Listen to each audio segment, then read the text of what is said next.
সুন্দরভাবে চারিদিকটা ফুটিয়ে তোলা হয়েছে। দেখো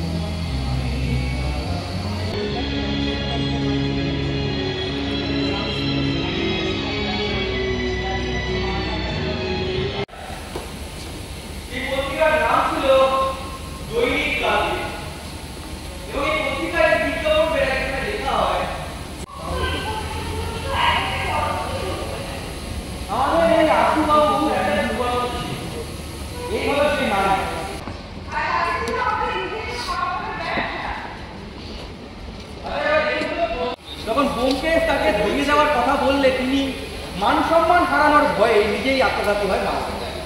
কিন্তু এসে পৌঁছালাম দমদম পার্ক তরুণ সঙ্গে। তাদের এই বছরের ভাবনা হচ্ছে তো সত্যের নেশি। তোমরা জানো যে ব্যোমকেশ বক্সী ছিলেন কিন্তু সত্যের নেশি, কারণ তিনি সত্যের ওপর নিষ্ঠা করেই কিন্তু তার সমস্ত ডিটেকটিভ কাজগুলো চালিয়ে যেতেন, সত্য উদ্ঘাটন করতেন বলা যেতে পারে। তো সেইটাকেই এই দমদম পার্ক তরুণ সঙ্গে কিন্তু খুব সুন্দর করে ফুটিয়ে তুলেছেন তাদের বিভিন্ন আর্ট ওয়ার্কের দ্বারা।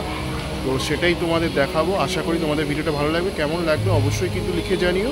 তো চলো ভিডিওটা শুরু করা যাক।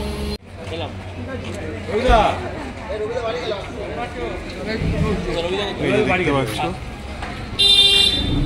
এটা স্থাপন করা হয়েছে, আস্তে আস্তে বেরোচ্ছি, রাস্তা কিন্তু বেরোচ্ছে, ঠিক আছে দেখতেই পাচ্ছ আস্তে আস্তে বেরোচ্ছি।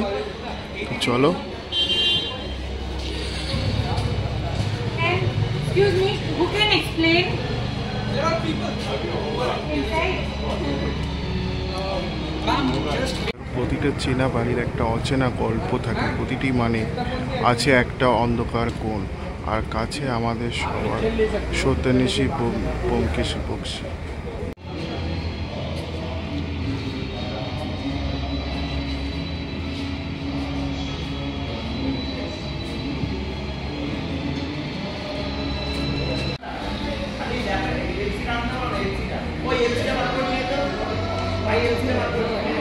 ব্যোমকেশ বক্সীর আমলের যে এখানে বন্দুক, এই সমস্তগুলো কিন্তু এখানে দেখো রক্ষা রয়েছে।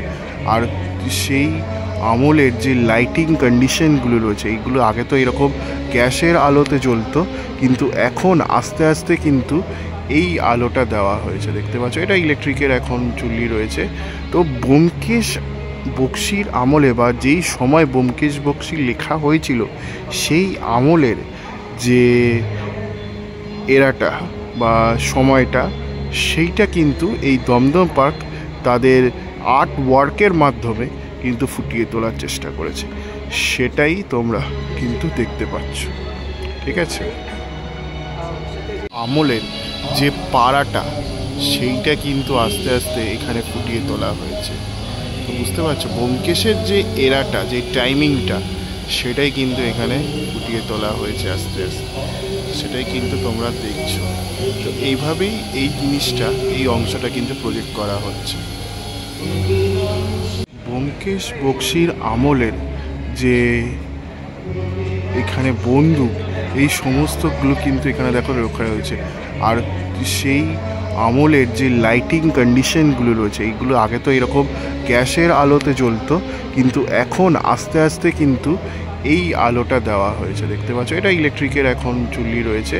তো ব্যোমকেশ বক্সীর আমলে বা যেই সময় ব্যোমকেশ বক্সী লেখা হয়েছিল সেই আমলের যে এরাটা বা সময়টা, সেইটা কিন্তু এই দমদম পার্ক তাদের আর্ট ওয়ার্কের মাধ্যমে কিন্তু ফুটিয়ে তোলার চেষ্টা করেছে। সেটাই তোমরা কিন্তু দেখতে পাচ্ছ, ঠিক আছে। সত্যান্বেষী রয়েছে, তার একটা রয়েছে দেখতে পাচ্ছ, বিভিন্ন রকমের যে কমিক ক্যারেক্টারগুলো হয় সেইগুলো কিন্তু এখানে আস্তে আস্তে শোভা পেয়েছে এই দমদম পার্ক তরুণ সঙ্গে। সেটাই কিন্তু তোমরা দেখতে পাচ্ছ।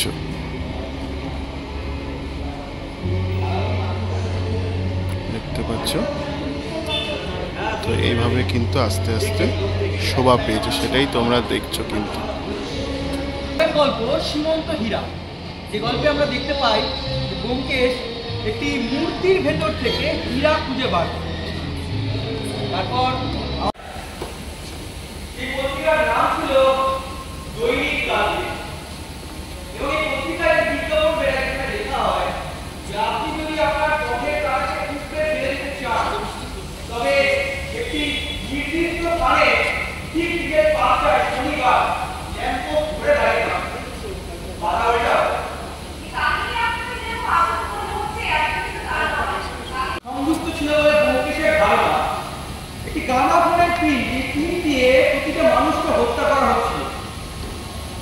এই হলো আশুতোষ বাবু। এই আশুতোষ বাবুকে জামা খুলে পিটিয়ে হত্যা করা হয়েছিল বা হত্যার চেষ্টা করা হয়েছিল এবং আশুতোষ বাবু প্রাণে বেঁচে যায় তার কারণ তার পকেটে একটি বুক পকেটে ঘড়ি ছিল। ওই জামা খুলে তিনি যখন তার বুক পকেটে গিয়ে লাগে তখন সেই ঘড়িটা ভেঙে গেল, তিনি কিন্তু প্রাণে বেঁচে গেলেন। পরে কথা এই আশুতোষ বাবুর আগে আরো 5 জন মানুষ কিন্তু আমাদের এই আশু বাবু একটা যুবক ছিল। এই হলো সেই নারী যাকে তিনি বিশ্বাস করে তার সমস্ত সম্পত্তি নারীকে দিয়ে ভেবেছিলেন, কিন্তু এই আশু বাবু তার পথে কাটা ছিল জানেন। আশু বাবু সবকিছু ভেবেছিলেন, সেই আশু বাবুকে নিজের পথের কাটা ভেবেছিলেন।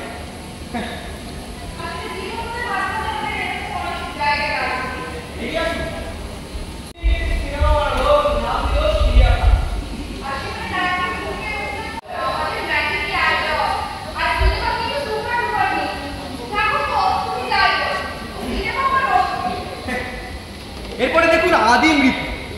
যখন ব্যোমকেশ তাকে ধরিয়ে যাওয়ার কথা বললে তিনি মান সম্মান হারানোর ভয়ে নিজেই আত্মঘাতী হয় মারা যায়। এরপরের ঘটনা লোহার রীতি। এই বউটা শেষটা একটু সোনা দিয়ে করে বিষয়টা সোনা একটু ভালো হবে না।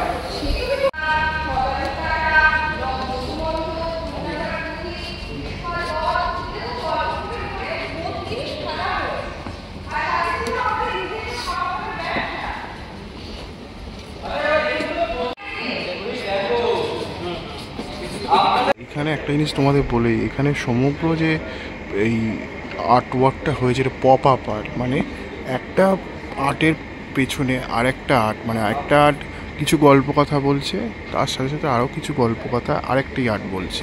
আর মোট 42টি রকমের সত্যান্বেষীর মানে ব্যোমকেশ বক্সী 42টা গল্প মধ্যে থেকে কিছু গল্প এখানে কিন্তু ফুটিয়ে তোলা হয়েছে।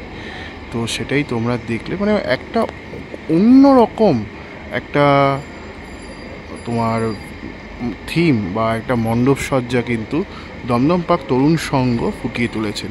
আর সৃজনে আছেন অনির্বাণ প্যান্ডেলওয়ালা। তো তিনি যে এই প্যান্ডেলেই থাকেন, সেই প্যান্ডেল কিন্তু অনবদ্য হয়ে ওঠে। তো সেটাই তোমাদের বললাম। আশা করি তোমার পুজোর দিনগুলিতে অবশ্যই কিন্তু এই মণ্ডপে এসো এবং খুব ভালো লাগবে, এইটুকু বলতে পারি।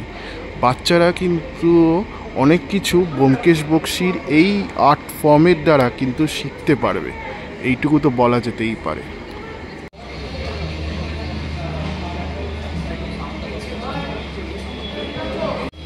সেটা তোমাদের দেখাচ্ছিলাম।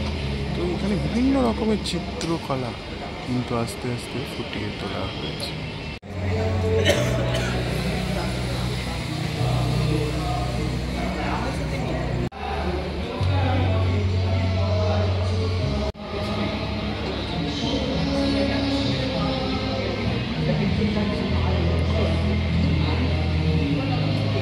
এই যে ওপরে সকালি সরল ভেল রয়েছে, দেখতে পাচ্ছ। বিভিন্ন রকমের চরিত্র এখানে কিন্তু আস্তে আস্তে এই অংশটাতে ফুটিয়ে তোলা হয়েছে, সেটাই তোমরা দেখছো।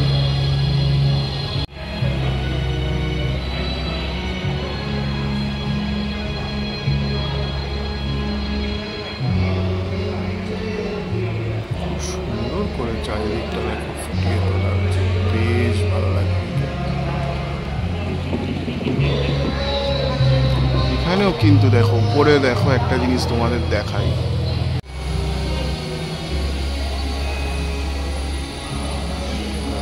সুন্দরভাবে চারিদিকটা ফুটিয়ে তোলা হয়েছে। দেখো মৌনাক, বিভিন্ন রকমের চরিত্র, ব্যোমকেশ বক্সী সত্যজিৎ রায়ের আমলের বিভিন্ন চরিত্রকে কিন্তু এখানে দ্রষ্টা মানে তুলে ধরা হয়েছে, সেটাই তোমরা দেখছো কিন্তু এই অংশটাতে। অসামান্য একটা কাজ, মানে এত সুন্দরভাবে চারিদিকটা ফুটিয়ে তোলা হয়েছে, কি বলবো তোমাদের।